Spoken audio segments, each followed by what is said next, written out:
Hello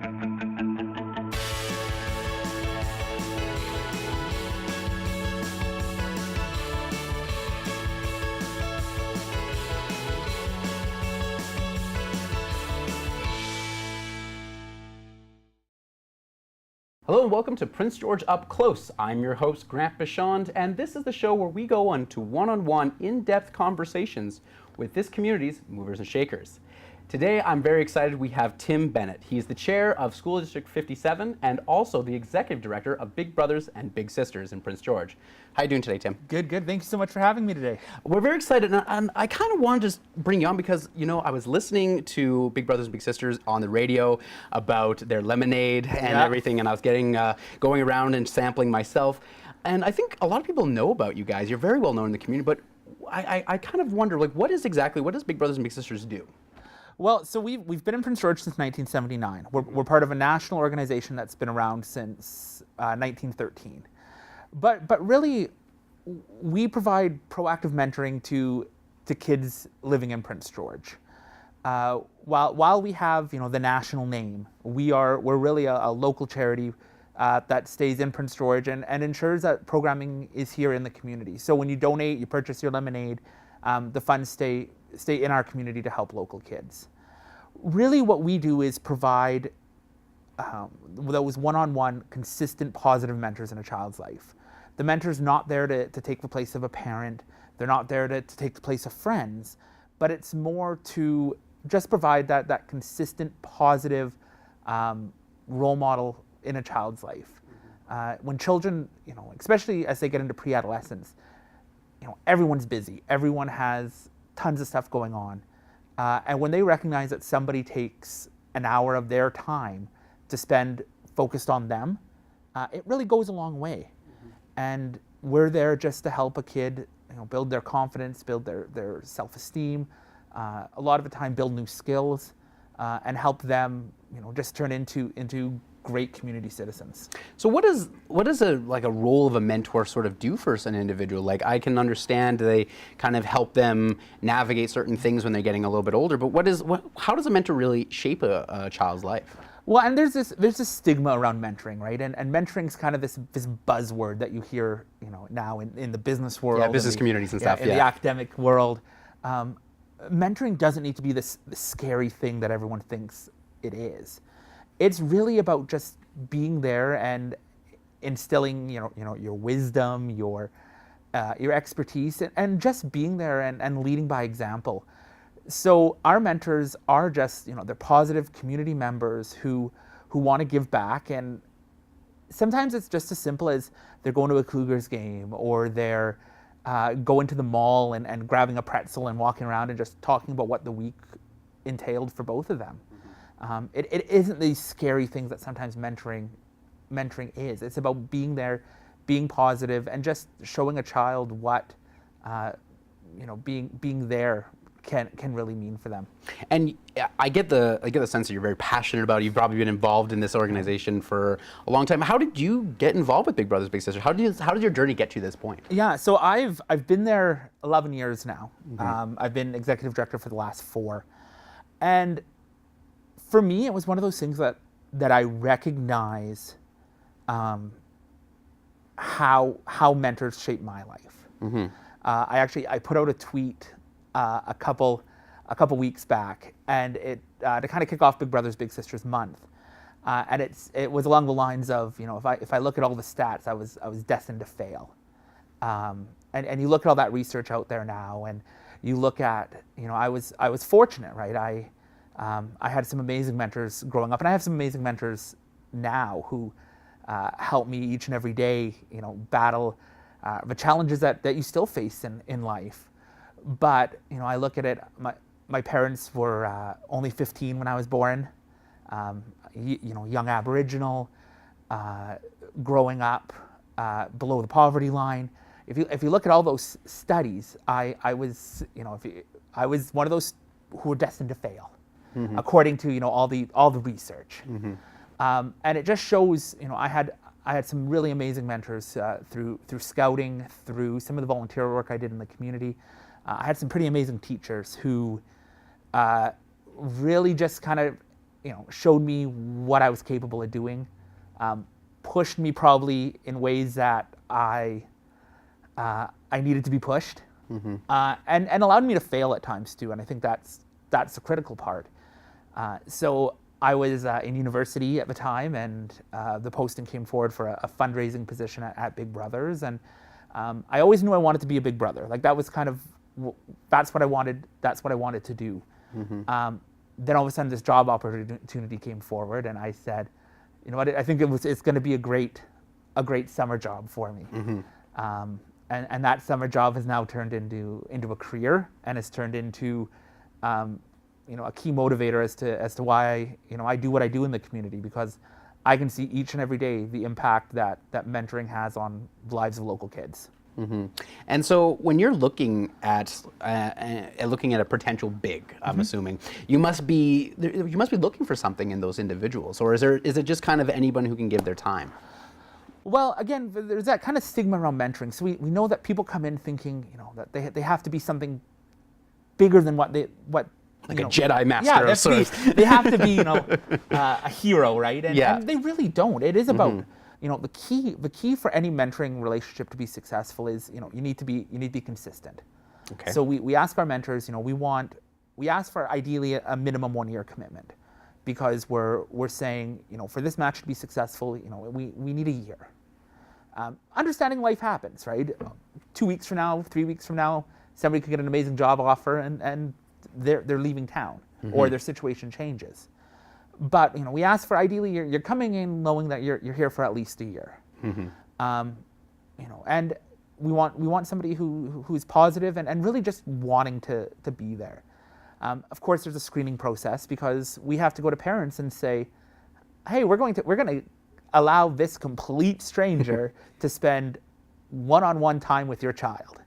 And parents need to be comfortable that we've done our process. The due diligence is our there. Due diligence. So we have a fairly in-depth screening process that we do with all of our mentors. Interview with one of our mentoring coordinators, which are all social workers or a professional from the human social services field. So there's interview, there's multiple reference checks, criminal record check. They participate in additional training at our office. If it's a match who's meeting in the community, we do a home visit. And then we also do a process where the parent gets an opportunity to meet the potential volunteer before the child ever does. Because again, it's an opportunity now for the mentor, our mentoring coordinator, and the parent to meet, to get to know each other, to lay out any expectations before we really get the child excited that they're going to get a big brother or big sister. So for us, it is, it does take some time. It does take, probably in the eyes of the child and the parent, more time than, they're on the wait list longer than they want to be.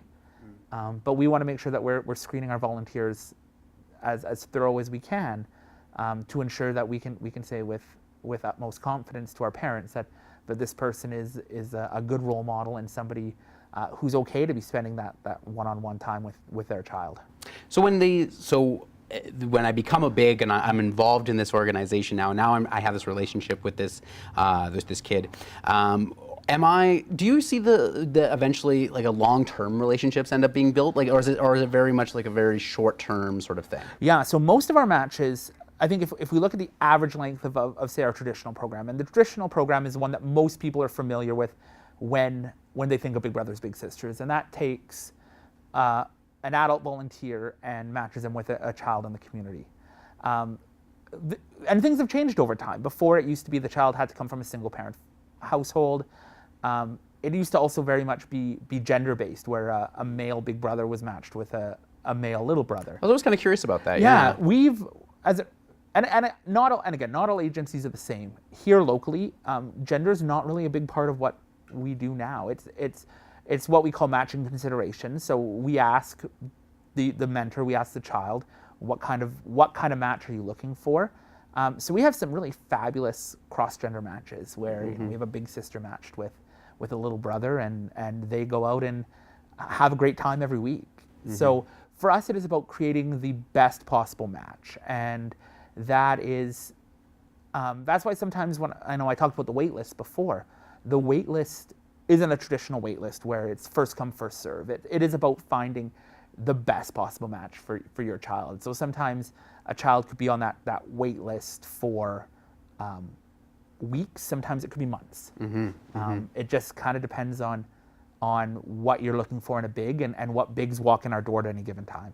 And I would think that, you're doing a lot of great work here in Prince George, but when I think about Big Brothers Big Sisters, I see like this big, massive northern British Columbia community here, and there must be also demands in smaller communities. Like I think Mackenzie, and I'm thinking Smithers, and all these smaller communities that may not have their own agency of their own. Yeah, and it's true, right? In BC, there's 13 agencies that stretch across BC, and most of those are Kamloops South. There's only a handful of agencies in northern BC, Quesnel, Williams Lake, us, Terrace, and Fort St. John. Oh, wow. So if you think about it, with the exception of South, we're 6 hours to the next closest agency. And it absolutely breaks our heart when we get calls from those communities about how can we serve them, and know that it's part of our long range plan is to figure out how we can serve it, moving from a Big Brothers Big Sisters of Prince George model to a Big Brothers Big Sisters of northern BC. How do we serve the communities, especially those close to us, the Vailmounts, the McBrides, the Mackenzies, where their children are just as needy than children here in the urban center. And for us, we know there's interest in those communities. I was out in Mackenzie in June. I've been out to McBride recently, starting the conversations with the community as to how can we bring our programming to Prince George. It's no secret that these last couple of years has been challenging for our organization, as well as we face some of the growing pains of what we're doing here in Prince George. We had a really challenging 2015, which then stemmed to some cash flow issues in 2016. And we really had to look at how we operate as an organization. So for us, it's, despite those challenges, we've doubled the number of kids we serve since 2013. In turn, we've been able to almost double our budget to be able to accommodate that growth. So in some ways, those challenges were a victim of our own success. But we also know that we don't want to stretch out to those communities because we can now, and then in 6 months be like, oh no, we've stretched ourselves too far and can't serve these communities now. So we want to make sure we have a great plan in place. We're working with some key stakeholders in those communities. We're looking to be able to go back out to the Robson Valley and meet with some community members over the next few months to really look at how we can expand our services to those communities. And ensure that kids in northern BC who need a mentor get a mentor. When I think about that, when I think about a nonprofit, I think the main thing is always money, right? Funding is always sparse, and there's always that one person who's constantly hunting for those grants and those funding. Is that the same story for Big Brothers Big Sisters, or is there different challenges that you guys face for your growth? Well, I think there's two challenges. Funding is always one of them. I have to say our community it's pretty incredible. We receive a lot of amazing community support, and we have a lot of partners who step to the table. But at the same time, during my time, I had the opportunity to serve as on the Volunteer Prince George Board of Directors and was their board president for 5 years, and know that there are 130 plus nonprofits in Prince George. Oh, geez. Of those, that doesn't include, if you think about one of those, maybe someone like PG Minor Hockey. But now each of those teams are needing to raise funds. We're competing now with school fundraisers. We're competing with probably one of the biggest, newest players to the field, if you want to say it that way, are things like GoFundMe's, where your neighbor is now facing something truly heartbreaking and something that I hope that you never have to face, and they're needing to raise funds to help cover whatever battle they're facing. We've seen that on the internet. We've seen that on the internet, right? Support blank. And again, the community really steps up, raising tens of thousands of dollars for community members who need it most. But it's just one more competition for for everyone's wallet. Yeah. Everyone only has so much money to donate. Everyone has only so much time. So it is how do we make sure that we're using everyone's dollar as best we can. Exactly. So funding is always a huge part of what we're trying to do. The other unique thing is, for most of our programs, for every child we serve, we need a volunteer. That's very different than a lot of other nonprofits. So this year, we're on target to serve just over 300 kids, and we're doing that with the help of over 200 volunteers. So in order to make that happen, we need a lot of community manpower as well. Early September, we put a call out. We have 80 kids who, between all of our programs, are waiting for a mentor. Okay. So we put out a call, like, let's see how many of these 80 we can recruit over the month of September. Yeah, exactly. To date, we've received over 45, which I think was 40. Wow. 46, I think, as of today. An amazing community response.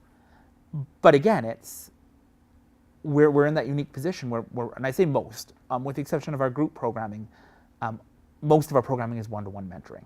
So again, that's where we get the greatest results, the greatest bang for our buck, and the greatest bang for the community's buck. In terms of, there's numerous studies out there between through our national office, through various professional institutions that talk about the impacts of mentoring, and know what kind of outcomes those can create. One through the Boston Consulting Group creates a social return on investment of 23 to 1 for some of our most vulnerable kids. So that helps. That means that they're generating, for every dollar we invest into them now, they're contributing $23 back to community when they reach adulthood. Great investment. It's a great investment. Yeah. Investing in proactive programming is cheaper. If we can get a mentor to a child at a young age, and now we're preventing them from experimenting with drug and alcohol experimentation. We're getting them through high school. We're getting them into post-secondary. They're having less, negative interactions with the law. That's a lot of taxpayer dollars saved in the long run, because we're not having to look at incarceration. We're not having to look at tying up the legal system. So it is really about these proactive programming, and Big Brothers Big Sisters is just one part of that solution. The dividends down the road, basically. Yeah, exactly. I want to kind of look at something else. Like you're obviously very involved in this organization. Yep. You're obviously very involved in the lives of our young residents, right? Yep. And we know this because you're on school board. Yeah. The school board trustee. And so when I think about that, we're for School District 57. When people, if you're not a parent and you don't have a kid who's already in school, or you've just recently come out of school, you may not know what the school board does. And I kind of sit back and say, what exactly does the school board do for us here in Prince George? Yeah, so have the privilege, I guess, of being elected as a trustee. I'm currently serving my second term, and now currently sitting as board chair. And it's probably one of the greatest honors the community can give somebody, is electing them to serve in public office. We hear it a lot, that why should we care about the school board? Why should we vote for school trustees? There's only one taxpayer. And you every year pay to support our schools. You pay and give the school board the responsibility and an obligation to provide quality public education to over 13,000 students in School District 57.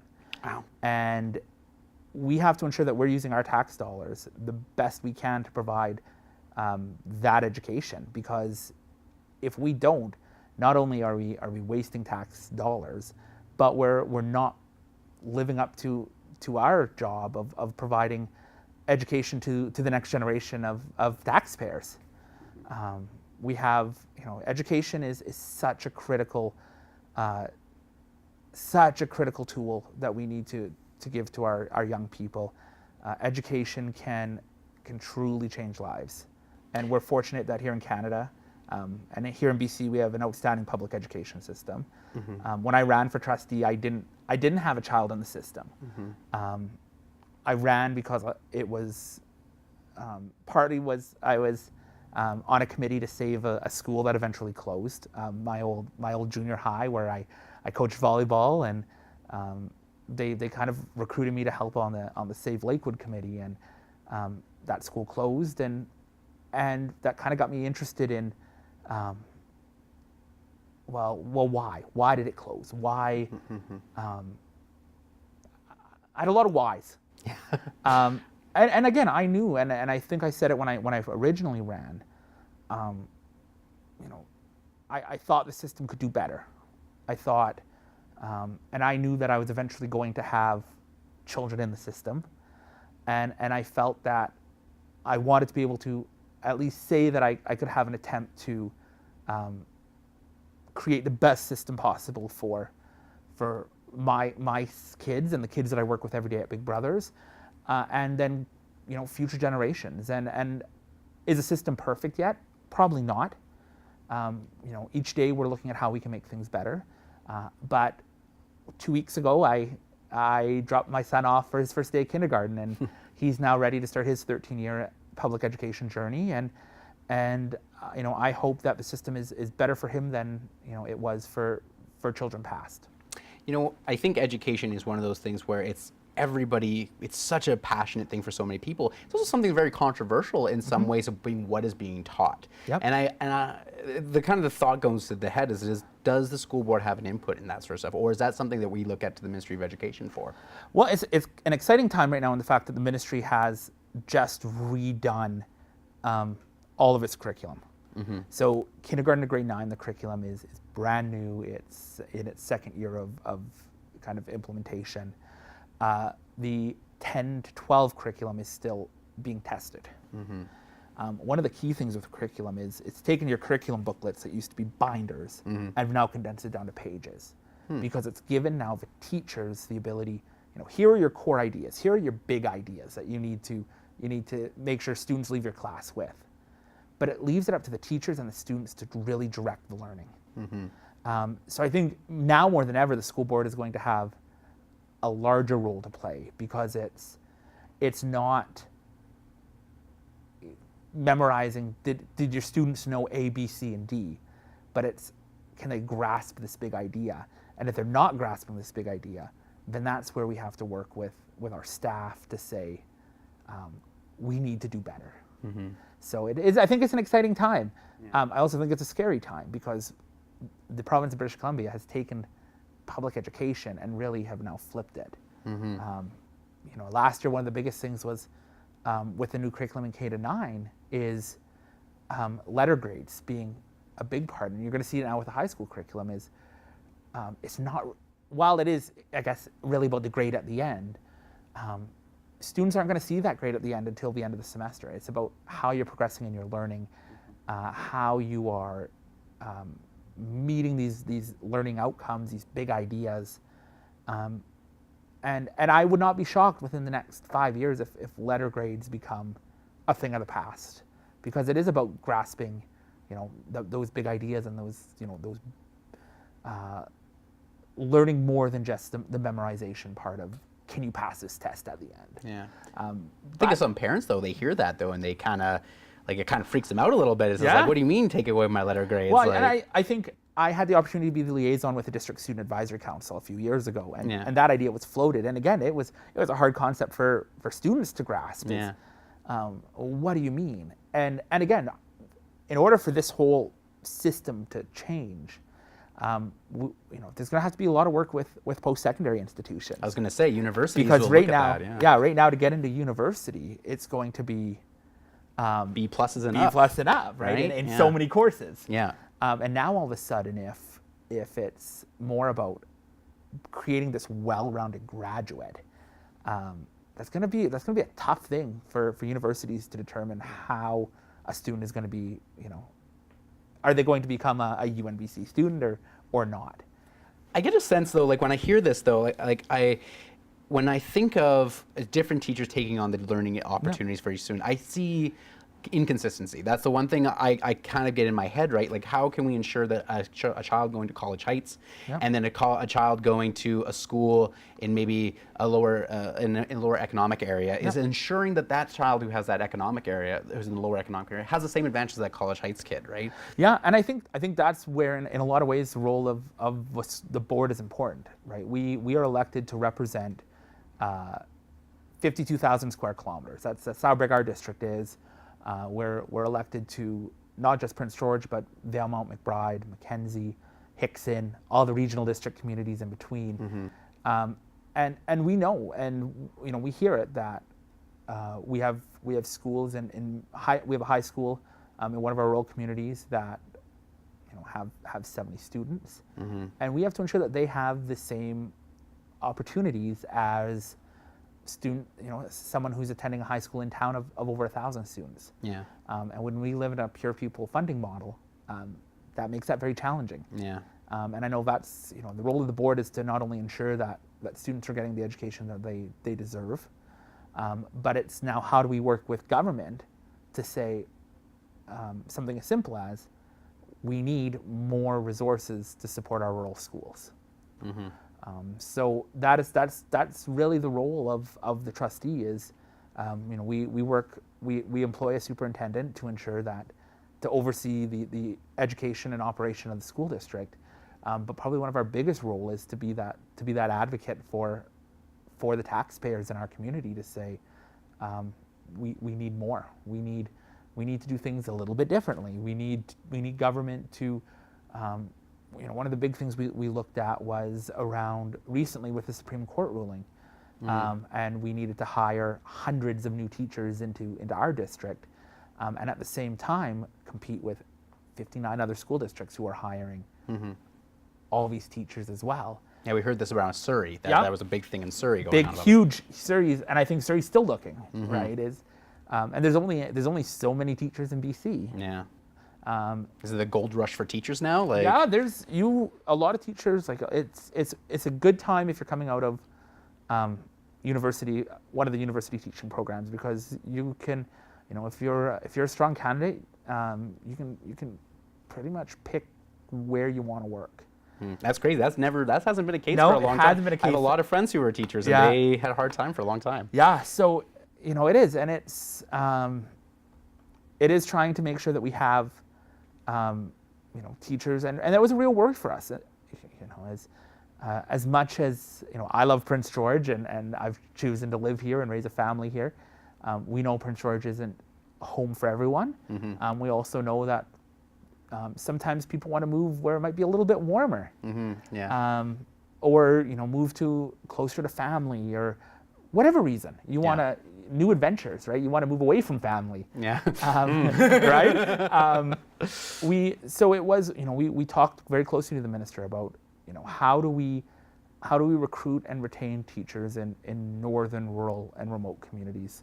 Not that Prince George is necessarily rural and remote, but we do have aspects of our district that are. We also know that some of our neighboring districts face even greater challenges. We work very closely through the BC School Trustees Association, and I have the opportunity right now to sit as branch president of the Northern Interior branch of the BC School Trustees Association.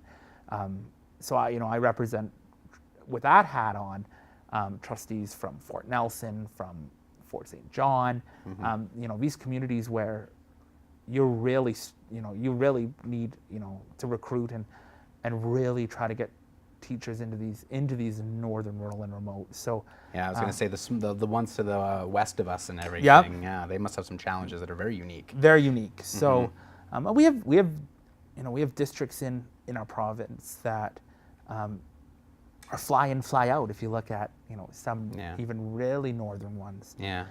So it's how do we work with government to talk about that and just talk about ensuring that, again, we're providing the best possible public education to students in our district.